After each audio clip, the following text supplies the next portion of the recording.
Listening to the previous answer reminded me of a Walter Williams quote, and I won't have it exactly right, but he said something to the effect that prior to capitalism, you got rich by enslaving and impoverishing your fellow man.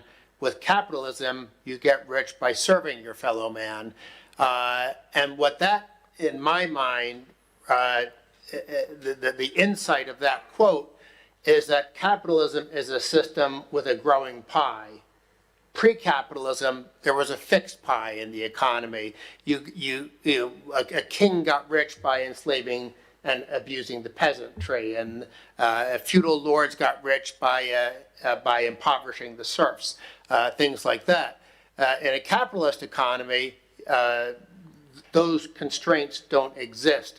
And in the world of taxation, this is a critical thing to understand, because our friends on the left genuinely seem to think that the world is still that fixed pie, that if one person becomes rich, Elon Musk, Warren Buffett, the names that were mentioned, then the rest of us, by definition, have to be poorer as a result.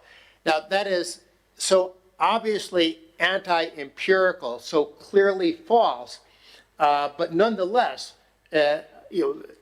maybe just because genetically we descended from hunter-gatherers, where that was our lives for millennium,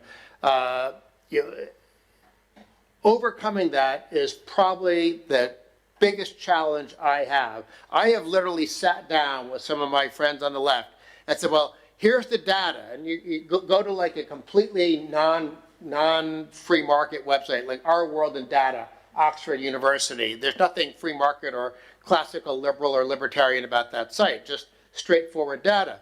And you can go to that site and look at per capita GDP, or the Madison data, University of Groningen, if I'm pronouncing it correctly, in the Netherlands. There are all sorts of websites that show long-run data on per capita GDP. Basically, the world was flat, no income, then capitalism, and then income has skyrocketed. And you show them that data, and you say, look, there are lots of rich people, but look at how everyone became rich.